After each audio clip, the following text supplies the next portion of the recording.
नमस्कार।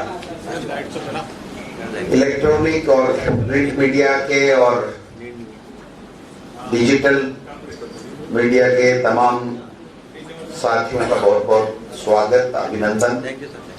आपको तकलीफ दी है। मुद्दा हमारा आज की प्रेस कॉन्फ्रेंस का है कि जो न्याय पत्र 2024 कांग्रेस पार्टी ने लॉन्चिंग किया था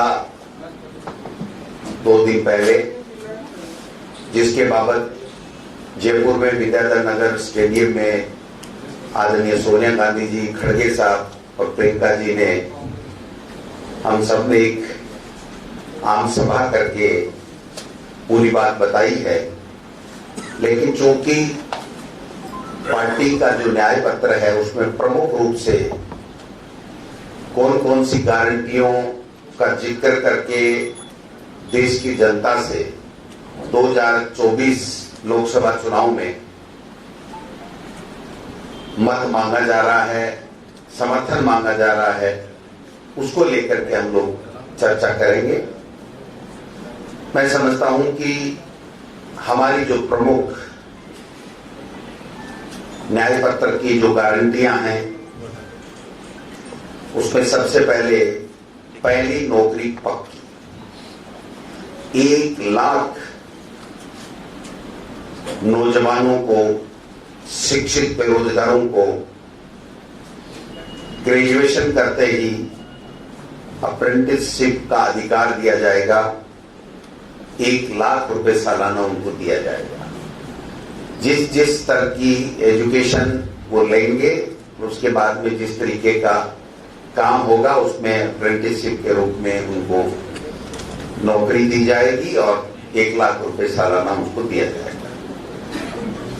भर्ती भरोसा 30 लाख सरकारी नौकरियां केंद्र सरकार में आज भी वैकेंट है, उनको केंद्र की सरकार भर नहीं रही है।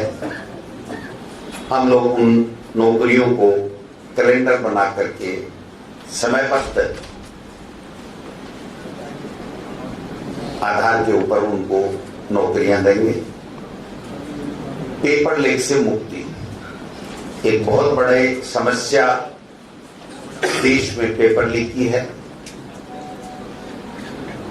देश के विभिन्न स्टेट्स में जितने भी एग्जाम्स हो रही हैं, वो कोई भी स्टेट हो, उत्तर प्रदेश, गुजरात, राजस्थान, मध्य प्रदेश, पंजाब, हरियाणा, गोवा, मिजोरम, किसी भी स्टेट को ले लीजिए, कई सालों से पेपर लीक हो रहे हैं और युवाओं का भविष्य बर्बाद हो रहा है। पिछले 5 साल में हमारी सरकार के समय भी कई भर्तियों के पेपर लीक हुए, सरकार पे आरोप भी लगे, हमने अपनी बात भी कही। केंद्र सरकार की कई परीक्षाओं के पेपर लीक भी हुए। अभी हाल ही में उत्तर प्रदेश में 55 लाख से ज्यादा जो पुलिस के भर्ती के लिए जो नौजवान बेरोजगार बैठे थे उनका पेपर लीक भी हो गया। कुछ दिन पहले गुजरात में भी हुआ, सब जगह हो रहे हैं। तो पेपर लीक के बाद में उन अपराधियों पे कड़ी कार्रवाई हो, इसका पहला कानून राजस्थान ने बनाया। 1 करोड़ रुपया उसके ऊपर पेनल्टी लगे, आजीवन कारावास हो, इस तरीके का कानून बनाया। लेकिन अब हमारी पार्टी ने ये वादा किया है देश की जनता से इस न्याय पत्र 2024 में कि पेपर लीक होने के बाद में अपराधी के खिलाफ किस प्रकार का सजा हो, क्या प्रावधान है, वो सब कानून तो बन गया। बट अभी भी हमें इस बात का कानून बनाने की आवश्यकता है कि इस प्रकार का कानून बने, इस प्रकार का मैकेनिज्म डेवलप हो, इस प्रकार की संस्था का निर्माण हो कि पेपर लीक ही ना हो। कुछ हमारे मित्र बीजेपी के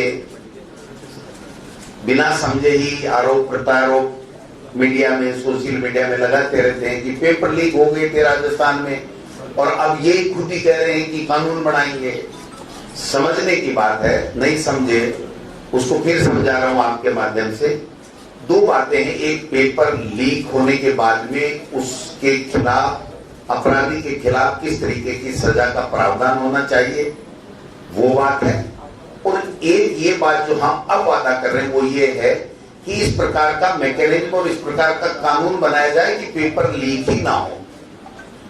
ये बात हम इस वचन पत्र के माध्यम से कर रहे हैं। तीसरा, चौथा है गिग वर्कर सुरक्षा। उसमें हम लोग जो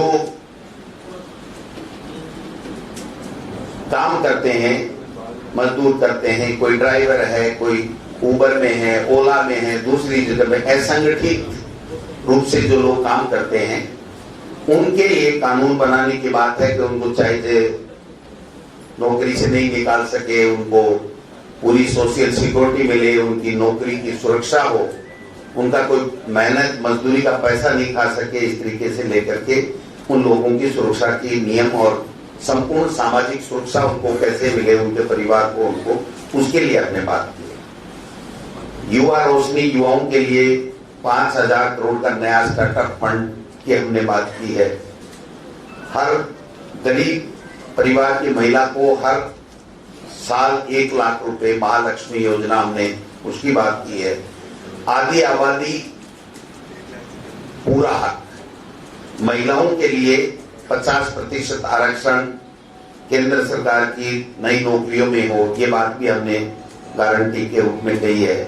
शक्ति का सम्मान, आशा सहयोगिनी, मिड डे मील की आंगनबाड़ी वर्कर्स, इनकी सैलरी ज्यादा हो और दोगुने सरकारी योगदान से हम लोग इनको सशक्त कैसे कर सकें। अभी जो हमारी सरकार थी कांग्रेस की, तो हमने इनके लिए कानून बनाया था कि हर साल इनका 15% पैसा बढ़ेगा, कानून बना दिया, किसी को कहने की जरूरत नहीं। भारतीय जनता पार्टी ने सरकार में आने के बाद में उसी हमारे कानून के तहत 15% इनका मानदेय बढ़ाया है। इन्होंने कोई अपनी तरफ से कुछ भी नहीं किया, ये मैं कहना चाहता हूँ। अधिकार में महिलाओं को कानूनी हक और सरकारी योजनाओं को देने की बात को एक अधिकार के रूप में हम लोग स्थापित करेंगे। सावित्रीबाई फुले हॉस्टल हम लोग बनाएंगे। एमएसपी किसानों के लिए कानूनी गारंटी और स्वामीनाथन आयोग की रिपोर्ट किस प्रकार से हो, लागू हो पूरी तरीके से, इसकी बात हमने गारंटी के रूप में कही है। कर्ज मुक्ति परमानेंट आयोग बना करके हम कर्ज माफी का प्लान प्रभावी ढंग से लागू करेंगे। भारतीय जनता पार्टी कहती जरूर है लेकिन करती नहीं है, किसानों का मजाक उड़ाती है। किसानों के ऊपर 3 काले कानून बात करके 750 किसानों के जो मौत हो गई, उसको जिम्मेदार भारतीय जनता पार्टी की केंद्र की सरकार है। बीमा भुगतान का सीधा ट्रांसफर हो, ये भी हमने कहा है। उचित आयात निर्यात नीति बने, जीएसटी मुक्त खेती हो और श्रम का सम्मान।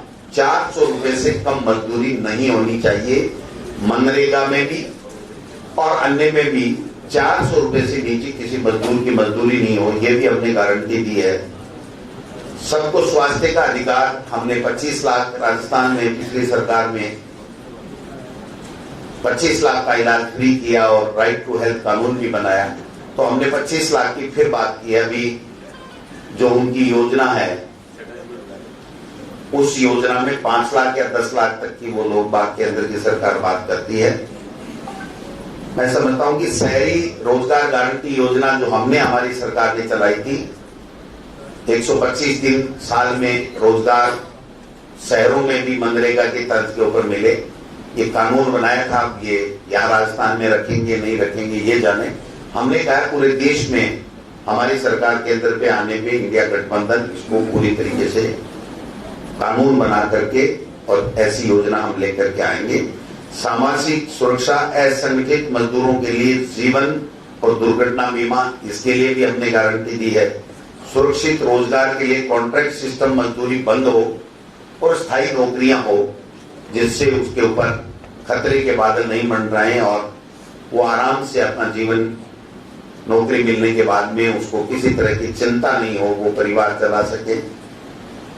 गिनती करो, सामाजिक एवं आर्थिक समानता के लिए हर व्यक्ति, हर वर्ग की गिनती हो उसका सामाजिक किस प्रकार का रहन सहन है, किस प्रकार से वो रह रहा है, आर्थिक उसके पास में क्या सिस्टम है नहीं है, इन सब चीजों पर मूल्यांकन हो, इन सब चीजों का सर्वे हो और उसके बाद में उनके लिए अच्छी योजनाएं बने। जो पिछड़े हुए लोग हैं, जो सामाजिक रूप से आर्थिक रूप से, उनके ऊपर कैसे उनका जीवन स्तर सुधारने के लिए हम उनकी गिनती करने के बाद में उसी तरीके से बजट और योजनाएं हम लोग बना करके उनको लाभान्वित कर सकें। ये बात भी कही है, आरक्षण का हक 50% की जो सीमा है उसको हटा करके हमें SC/ST का और जो भी जनगणना हो जाएगी जातिगत, उसके बाद में जिस प्रकार का जिनका जितना हक बनता है, चाहे वो EWS हो, चाहे वो OBC हो, चाहे वो SC/ST हो, उनके हिसाब से उनको आरक्षण का लाभ मिले। 50% की जो सीमा की बाध्यता है उसको हम समाप्त करने की बात हमने वादा किया है। और SC/ST सब प्लान की कानूनी गारंटी, जितनी उनकी आबादी उतना उनका बजट होना चाहिए, ये गारंटी भी हमने कहा है, ये गारंटी भी हम लोग दे रहे हैं। जल, जंगल, जमीन का कानूनी हक 1 साल में फैसला हो उनके ऊपर, वो जो वनवासियों का अधिकार है उसको हम लोग 1 साल के अंदर कड़ाई से उस कानून जो बना हुआ है उसको लागू करेंगे। और अगर उसमें कोई संशोधन की आवश्यकता होगी और ज्यादा उसको बेहतर करने के लिए, उनके हकों को उनको न्याय देने के लिए, तो हम लोग ये वो चीज भी करेंगे। अपनी धरती, अपना राज, जहां ST सबसे ज्यादा वहां पैसा ज्यादा लगे, ये बात भी हमने कही है। और ये जो जितनी भी गारंटियां हैं, ये गारंटियां सारी की सारी युवा न्याय, नारी न्याय, किसान न्याय, श्रमिक न्याय और हिस्सेदारी न्याय, ये 5 प्रमुख बिंदु हमारे नेता राहुल गांधी जी ने जो भारत जोड़ो यात्रा के तहत भारत जोड़ो न्याय यात्रा में दिए हैं, उनके ऊपर आधारित हैं। और प्रमुख रूप से ये 5 सेक्टर हैं जिनके ऊपर हमने ये सारी गारंटियां जो मैंने आपको बोल करके बताया है। एक बार मैं इन 5 को प्रमुख रूप से जो युवाओं के लिए है, 1 लाख वेतन, हर शिक्षित युवा की पहली नौकरी पक्की, नारी न्याय के लिए 1 लाख रुपए हर साल हर गरीब परिवार की महिला को दिए जाएंगे। किसान न्याय में MSP का कानून गारंटी से लागू हो, स्वामीनाथन आयोग की रिपोर्टें लागू हो, ये हो। श्रमिक न्याय में 400 रुपए कम से कम मनरेगा हो, चाहे कहीं भी हो, एक श्रमिक की मजदूरी हो। और हिस्सेदारी का न्याय, गिनती करेंगे जो सामाजिक आर्थिक समानता के लिए हर व्यक्ति, हर वर्ग की गिनती करके उसके हिसाब से उनको हिस्सेदारी मिले। और जहां आवश्यकता हो, जहां पिछड़ापन हो, वहां पर उसके हिसाब से बजट का निर्धारण करके और हम लोग उसको आगे बढ़ाने का काम करेंगे, उसको मजबूत करने का काम करेंगे। अब मैं दूसरी बात कहना चाह रहा हूं कि हमारी गारंटी और उनकी गारंटी में क्या फर्क है। हमारी गारंटी में भरोसा क्यों होना चाहिए देश और प्रदेश की जनता को, उनकी मोदी जी की गारंटी के ऊपर क्यों नहीं होना चाहिए, इस बात के ऊपर मैं आना चाहता हूं। यूपीए सरकार ने, आपने देखा होगा कि right to education, MNREGA, food security act, ऐसे कानून बनाए। और केंद्र की सरकार ने जो जो बातें कही कि ये मोदी की गारंटी है, ये मोदी की गारंटी है, वो एक भी वो पूरी नहीं कर पाए। इसके ऊपर मैं बता देना चाहता हूं। इसलिए आज की तारीख में भी देश के प्रधानमंत्री जी कह रहे हैं कि ये मोदी की गारंटी है, तो वो जुमला है, वो झूठ है, वो कभी लागू नहीं होगा। आप देखिए कि ERCP के लिए राजस्थान में राष्ट्रीय परियोजना घोषित करने के लिए मोदी जी ने 2018 में अजमेर और जयपुर में कहा था कि राजस्थान की वसुंधरा राजे जी से मेरे को चिट्ठी मिल गई है, प्रोजेक्ट रिपोर्ट मिल गई है, हम इसको लागू करेंगे। आज की तारीख तक वो वादा नहीं निभाया गया, हवा हवाई है। अभी मुख्यमंत्री जी के पास कोई पर्ची आई है दिल्ली से, वो भ्रमण करते हैं हेलीकॉप्टर से और भाषण देते हैं और लोगों को भ्रमित करते हैं कि हमने समझौता कर लिया, वो समझौता आज तक हमारे किसी के पास में नहीं है। क्या उन्होंने समझौता किया, कैसे पानी मिलेगा, कैसे वो आगे होगा, घूम घूम के गजेंद्र सिंह जी और मुख्यमंत्री जी अपने खुद के होल्डिंग खुद के पैसे से लगा रहे हैं और खुद ही वहां 10-20 पार्टी के लोगों को बुला करके कहते हैं हमारी जिंदाबाद बोलो और हमारे नारे बोलो। तो मैं समझता हूं कि जनता हंस रही है उनके ऊपर कि आप क्या कर रहे हो, आपने शर्त क्या दिया, आपके पास जो एमओयू की बात कर रहे हो वो एमओयू नहीं है जनता के सामने, आपने एक लोटा पानी नहीं लाए, 1 रुपए का बजट नहीं दिया और आप खुद के होल्डिंग खुद के पैसे से लगा। पैसे तो इलेक्ट्रल बॉन्ड से बहुत आए हैं इनके पास में, इसलिए पैसे लगाने में इनको कोई जोर नहीं आ रहा है। दूसरा मैं कहना चाहता हूं कि देश के प्रधानमंत्री जी ने इसी विधानसभा चुनाव में यहां पर बोला था कि राजस्थान में पेट्रोल 12 रुपए हरियाणा से ज्यादा प्रति लीटर बेचा जा रहा है, ये लूट मची हुई है। दिसंबर में मेरी सरकार आने पे, भाजपा की सरकार आने पे हम लोग इसको सम्मान कर देंगे। ये 12 रुपए जनता की जेब से नहीं निकलेंगे। शायद 1.5 रुपए से लेके 4-5 रुपए तक का कुछ किया समानता के नाम से, ने समान किया। और आज भी हरियाणा में और राजस्थान में 10 रुपए पेट्रोल के ऊपर प्रति लीटर के ऊपर अंतर है। यहां ज्यादा लग रहा है, इसलिए उनकी गारंटी पे कोई भरोसा नहीं करते हैं। 2 करोड़ लोगों को प्रतिवर्ष नौकरियां देंगे, ये गारंटी और वादा भी मोदी जी ने किया था, वो आज तक पूरा नहीं हुआ। हर व्यक्ति के खाते में काला धन हम विदेशों से लाएंगे, कांग्रेस के लोगों ने जमा कर रखा है, वो 2-15 लाख रुपए हर व्यक्ति के खाते में हम डाल देंगे, वो भी आज तक जुमला ही है। मैं समझता हूं कि भ्रष्टाचार मुक्त शासन देंगे, ये गारंटी भी मोदी जी पहले भी देते थे, आज भी देते हैं। उनके मुंह पे ये बहुत चढ़ी हुई बात है कि वो हर बात में हर अपने पार्टी और अपने पार्टी के नेता के अलावा सबको भ्रष्ट बताते हैं और सबको छुट्टे मुंह गाली देते हैं। ये सब भ्रष्टाचारी हैं, मैं इनको ठीक कर दूंगा। अभी भी शायद प्रधानमंत्री जी कह के गए 100 दिन के अंदर अंदर सरकार बनते ही भ्रष्टाचार पे कड़ा प्रहार होगा। सुप्रीम कोर्ट ने भ्रष्टाचार पे कड़ा प्रहार कर दिया मोदी जी, उसके ऊपर आप अपनी प्रतिक्रिया दीजिए।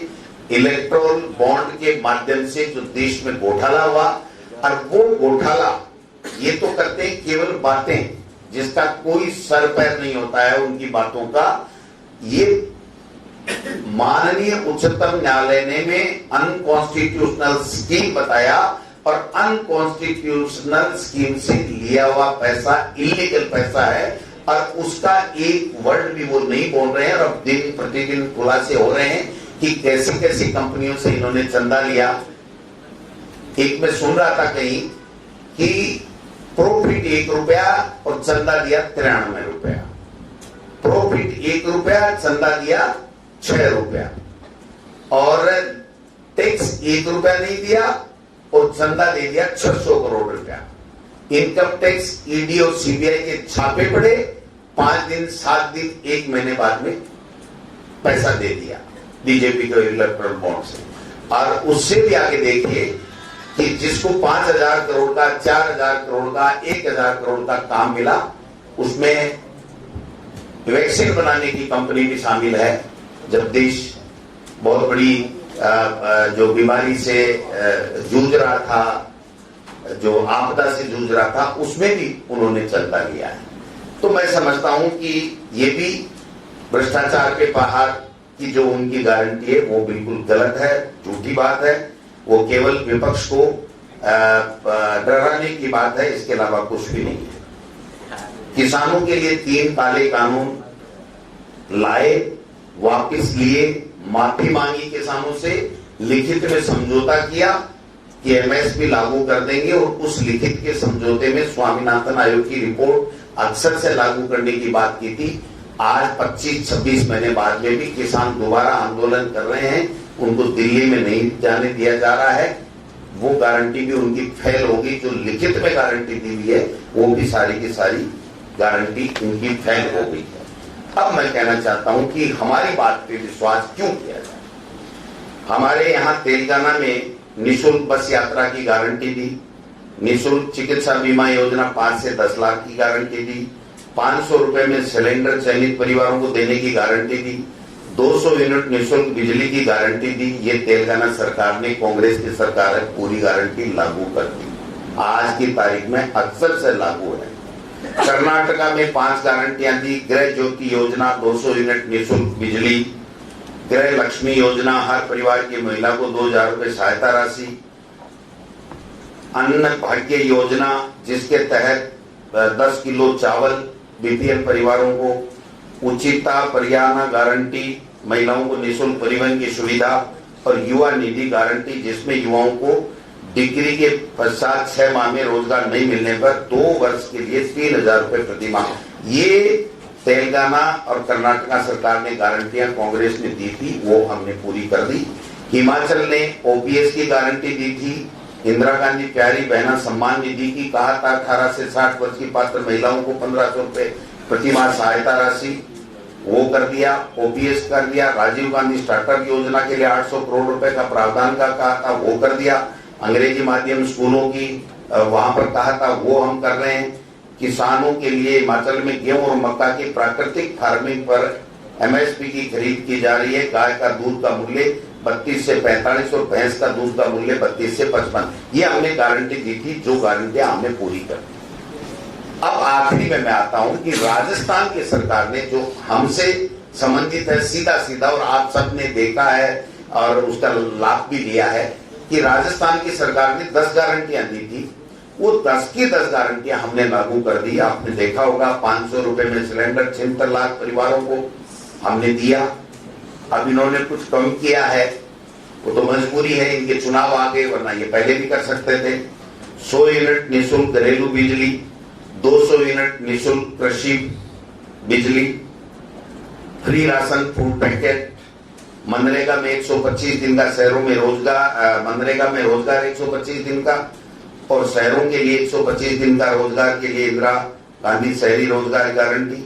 सामाजिक सुरक्षा में 1000 रुपए मानसिक पेंशन, और प्रतिवर्ष 15% ऑटोमेटिक बढ़ेगा इसका कानून। 1 करोड़ लोगों को इससे लाभान्वित हो रहे हैं इस योजना से। मुख्यमंत्री कामधेनु पशु योजना में 40,000 रुपए पशु बीमा के रूप में लोगों को दिया गया है, जिनकी लंपी से गाय मर गई और डॉक्टर का किसी के पास पर्ची सर्टिफिकेट था तो। चिरंजीवी योजना 25 लाख रुपए तक का इलाज फ्री, और इंदिरा गांधी स्मार्टफोन हम घोषणा ज्यादा की थी, लेकिन हम 40 लाख बांट पाए। तो ये 10 गारंटियां थी जो हमारी कांग्रेस की सरकार ने यहां पर दी थी। बाकायदा उसको पूरा किया गया। तेलंगाना और हमारा हिमाचल और हमारा कर्नाटक, वहां पर जो हमने सरकार बनने से पहले कांग्रेस पार्टी ने कहा, वो सारी की सारी गारंटियां जो हमने पूरी की हैं। इसलिए हमारी कांग्रेस का जो वचन पत्र है, जो गारंटियां हैं, उस पे देश की जनता पूरा विश्वास करती है। और मोदी जी के जुमलों पे, मोदी जी की गारंटियों पे कतई विश्वास नहीं है, क्योंकि वो केवल चुनाव में आते हैं, भाषण ठोकते हैं, अपनी गारंटी बताते हैं, और उसके बाद में वो गायब हो जाते हैं। जब दोबारा चुनाव आते हैं तभी वो लोग आते हैं। आपने देखा होगा। अंत में एक बात और कहना चाहूंगा कि देश के प्रधानमंत्री जी ने महिलाओं के लिए आरक्षण का कानून पारित कराया, और पारित कराने के बाद में वो एक ऐसा कानून है जो राष्ट्रपति के साइन हो गए, कानून बन गया, लेकिन लागू कब होगा किसी को पता नहीं। यानी एक भी महिला को आरक्षण कब मिलेगा एमएलए एमपी में, ये किसी को नहीं पता है। अगर बीजेपी का कोई नेता बता दे इतनी तारीख को ये कानून लागू हो जाएगा, जब राष्ट्रपति के साइन होके कानून बन गया तो तत्काल लागू होना चाहिए। क्या गारंटी है कि ये आएंगे? क्या गारंटी है कि जनगणना होगी? क्या गारंटी है कि परिसीमन होगा? क्या गारंटी है कि फिर ये इस तरीके से लागू कराएंगे? क्योंकि ये 400 पार की बात करके, लोगों को बरगला करके 400 पार की बात इसलिए कर रहे हैं कि संविधान को, बाबा साहब के दिए हुए संविधान को बदलना चाहते हैं, इन चुनावों को खत्म करना चाहते हैं, प्रजातंत्र को खत्म करना चाहते हैं। इनकी सीधा सीधा इरादा है कि अब के बाद में अगर ये अब आ गए तो हमें दोबारा चुनाव नहीं कराना, इस प्रकार की व्यवस्था कर देंगे कि किसी के लिए वोट के पास जाने की जरूरत नहीं है और जनता से वादे करने की आवश्यकता नहीं है, काम करने की आवश्यकता नहीं है। इस प्रकार की सोच के साथ में ये भाजपा के लोग आगे बढ़ रहे हैं। मैं समझता हूं कि हमारी जितनी भी गारंटियां हैं, 5 प्रमुख हैं, 25 उसके साथ में छोटी गारंटियां हैं, ये सारी की सारी गारंटियां इंडिया गठबंधन की सरकार बनेगी, हम लोग निश्चित रूप से उसको पूरा करेंगे। ये बात मैं आपके माध्यम से जनता को कहना चाहता हूं, राजस्थान के लोगों को कहना चाहता हूं। ये इसलिए आपको तकलीफ दी है। आप सब पधारे, आपका बहुत बहुत धन्यवाद। अगर कोई सवाल आपके पास हो तो आप ले सकते हैं, इससे संबंधित पहले लेंगे तो अच्छा लगेगा। जी, ये है कि बहुत अच्छी आपकी गारंटी है। इतनी गारंटी अच्छी होने के बावजूद भी मोदी की गारंटी पे जनता परिणाम देखा जा रहा है, क्यों? अब नहीं दे रहा ना। काट की आंधी एक बार चढ़ जाए, 2 बार चढ़ जाए और तीसरी बार नहीं चढ़ती है। काट की हांडी नहीं चढ़ेगी। अब की बार मोदी जी 200 पार ही नहीं कर पाएंगे। मोदी जी देश के प्रधानमंत्री नहीं बनेंगे। एनडीए का शासन नहीं आएगा, इंडिया गठबंधन का शासन आएगा।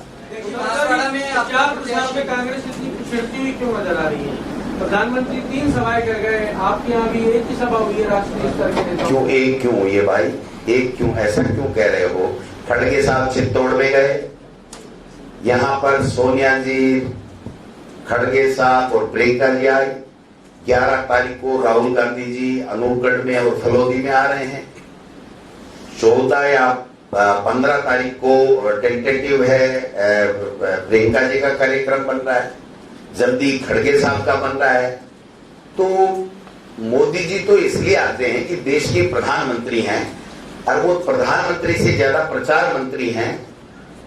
मैं समझता हूं कि हमारे जो लोग आते हैं वो जो बात कहते हैं उस बात में वजन होता है, उस बात को हम अक्सर से लागू करते हैं। इनको तो केवल भ्रमण करना है, लोगों को भ्रमित करना है, भाषण रोकना है, इसके अलावा क्या काम है इनके पास?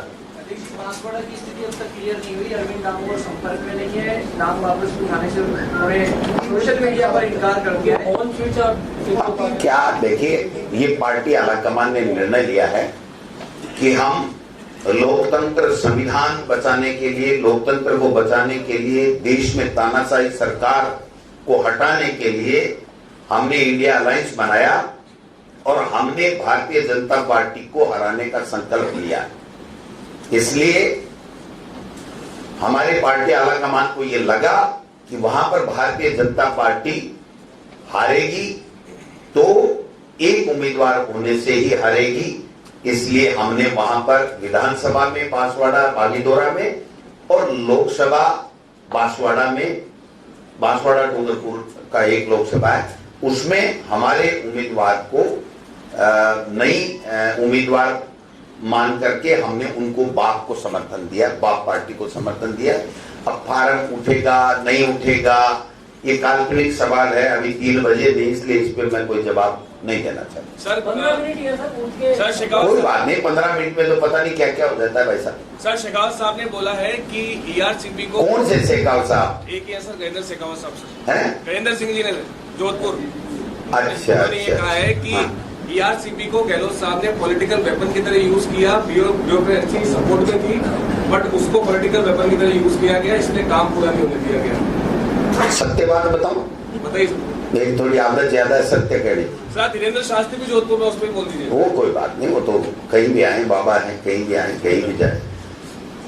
गजेंद्र सिंह जी शेखावत साहब को ये ईआरसीपी पे बोलने का अधिकार ही नहीं है।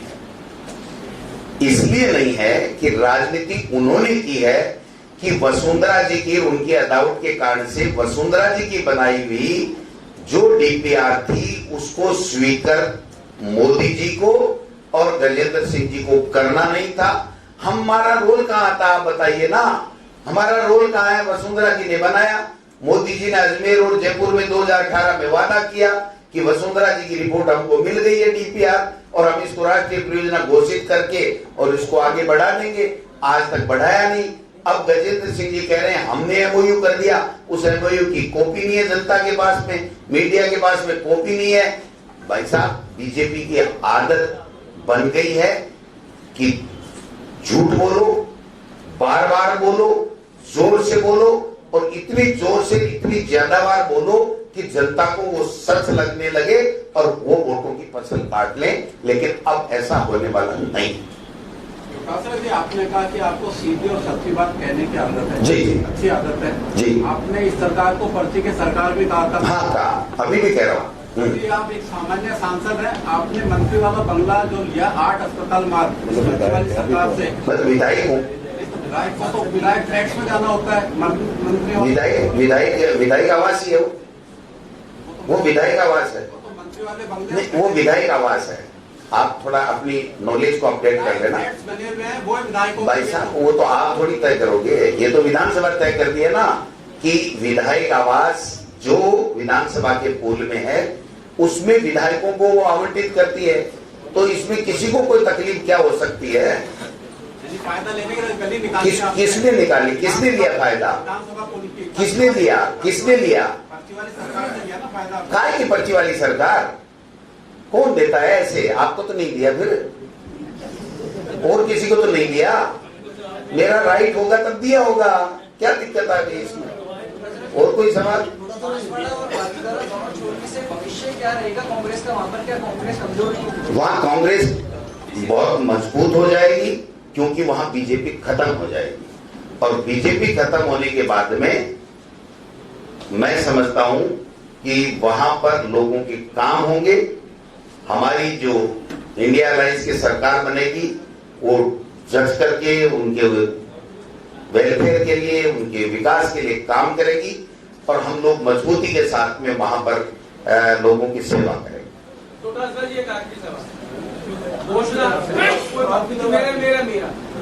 घोषणा प्रधानमंत्री कह रहे हैं कि कांग्रेस घोषणा पत्र लेके आती है लेकिन बीजेपी जो है वो संकल्प पत्र लाती है। तो आपको इन दोनों में क्या फर्क नजर आता है? मेरे को बीजेपी का संकल्प बिल्कुल झूठा, गुमराह करने वाला, भ्रमित करने वाला और कभी भी धरातल पे नहीं उतरने वाला लगता है।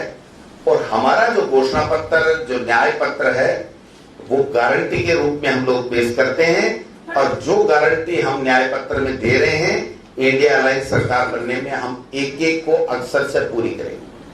थोड़ा सा जी, आपके 25/3 लोकसभा सीटों का गठबंधन किया है। 25/3 मतलब 25 में से 3। 25 में ओ जी उपचुनाव जहाँ पे होने जी, वो 3 सही है। हाँ, तीनों ही आपकी हॉट सीट रही है। आपका विधानसभा में अच्छा प्रदर्शन हुआ है, सीकर, नागौर और अब बांसवाड़ा और साथ में बागीदौरा भी उपचुनाव हुए। तो क्या कारण है? बड़े लक्ष्य को हासिल करने के लिए छोटा मोटा स्वार्थ छोड़ा जाता है। हमें बड़े लक्ष्य प्राप्त करना है। हमें भारतीय जनता पार्टी की तानाशाह सरकार को, जुमलेबाज सरकार को और लोकतंत्र को बचाने के लिए उनको हटाना है। इसलिए हमने समान विचारधारा के लोग जो लोकतंत्र को बचाने के लिए, संविधान को बचाने के लिए हमारे साथ आए हैं, उन मित्रों का पूरी तरीके से मान सम्मान करते हुए हम बड़े भाई के रोल में थे, इसलिए हमने उनका मान सम्मान किया है, सबको साथ लिया है। क्योंकि अगर हम साथ मिलकर के लड़ेंगे तो मोदी सरकार दिल्ली में नहीं रहेगी, देश बचेगा, लोकतंत्र बचेगा, लोगों को न्याय मिलेगा। डोटासरा जी, आप कह रहे हो समान विचारधारा वाले लोगों को आपने साथ लिया है। क्या हनुमान बेनीवाल जी आप समान विचारधारा जो पहले टाइम पर बीजेपी के साथ? हनुमान बेनीवाल जी भी भारतीय जनता पार्टी और एनडीए सरकार को उखाड़ फेंकने के लिए अपना पूरा दम लगाए हुए हैं और वो उसको किसान विरोधी सरकार बता रहे हैं। वो कह रहे हैं मैं इनके साथ रह के आया हूं, इनसे बड़ी झूठी पार्टी, इनसे बड़ी किसान विरोधी पार्टी कोई नहीं है। तो जब वो कह रहे हैं कि मैं आपके साथ आकर के इसको उखाड़ना चाहता हूं तो हम क्यों नहीं साथ लेंगे? हमने बिल्कुल साथ लिया है। गुजरात में बीजेपी के मंत्री पुरुषोत्तम रूपाला ने राजपूत सभा में बयान दिए और यहाँ पर राजपूत सभा को भी पूरी बात है। क्या आपकी पार्टी राजपूत सभा में जाके उन लोगों को समर्थन देगी क्योंकि वो बीजेपी के खिलाफ? देखिए, अब गुजरात की घटना के बारे में मुझे कोई जानकारी नहीं है, इसलिए मैं अगर बिना जानकारी कोई बात करूंगा तो वो ठीक नहीं रहेगी। और कोई भाई फाइटर प्लेन जो है वो सड़क पर जो भारतमाला प्रोजेक्ट की सड़क पर आज उतारे गए हैं, चुनाव से जस्ट पहले ये है, किसने उतारे? वायुसेना। हाँ जी। क्या इसको उस तरह से देखते हैं कि राजनीतिक लाभ लेने का, पाकिस्तान पर दबाव बनाने का? देखो, ये तो पूरे देश में सच्चाई सामने आ चुकी है कि सेना हो, नौजवान हो, चाहे वो दलित हो, चाहे वो ओबीसी हो, इनके सबके नाम का दुरुपयोग करते हुए ही 10 साल से मोदी जी केंद्र में सत्ता में बने हुए हैं। आज ओबीसी की कोई बात करता है तो देश के प्रधानमंत्री जी नहीं बोलते हैं, और सबसे पहले उन्होंने नारा दिया था कि मैं गरीब ओबीसी, चाय बेचने वाला, चाय वाले कोई नहीं बख्शा भाई साहब, आप क्या बात कर रहे हो? पुलवामा, सेना के ये कर देंगे, हमने अधिकार दे दिए हैं, पहले बोल नहीं सकता था सेना का सैनिक, अब बोलने लग गया है, कहां कहां भाषण सुन रहे हैं सेनाओं के, हमने तो नहीं देखा। पहले भी वही हमारी सेना देश की एकता और अखंडता के लिए, स्वाभिमान के लिए काम करती थी, आज भी करती है। पहले भी सेना ने वो काम किए, छक्के छुड़ाए हैं विरोधियों के। तो आज तो कुछ इन्होंने किया है कि देश के 2 टुकड़े, पाकिस्तान के 2 टुकड़े कर दिए थे, उसकी बात नहीं करेंगे, एक न्यूज चला देंगे, प्लांट करवा देंगे, ये हो गया पाकिस्तान में, ये कर रहे हैं मोदी जी, ये कर रहे हैं मोदी जी, ये कर रहे हैं। सब कुछ देश के प्रधानमंत्री नहीं करते। हर अंग का, हर वर्ग का, हर संवैधानिक संस्था का अपना अपना रोल होता है, और वो कानून के दायरे में रह करके, अपना कानून में रह करके वो काम करती है, और वो करती है। लेकिन उनकी आदत बन गई है कि हर चीज में माइलेज ले, हर चीज में माइलेज ले और उसको वोटों में तब्दील करो। लगातार प्रहार जारी है आपके ऊपर, पहले भी आप मैं तो, मुझे तो उनकी बुद्धि में तरस आता है, और मैं तो बीजेपी से डिमांड करूंगा कि अगर मेरी एक बात भी 5 साल में मानो तो यही मान लेना कि दिलावर साहब को शिक्षा मंत्री 5 साल रखना।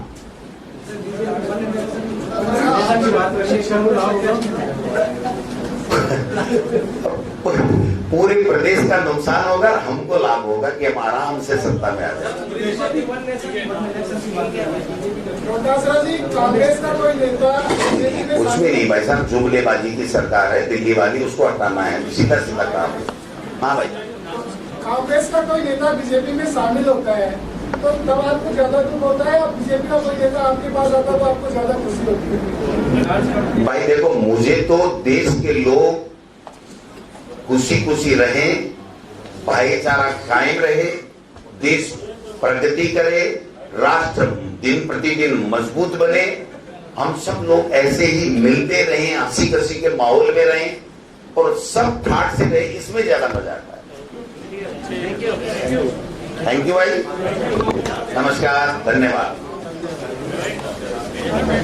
चाय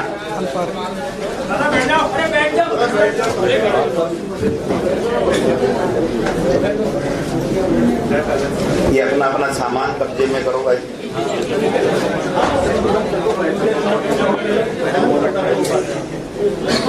हाँ,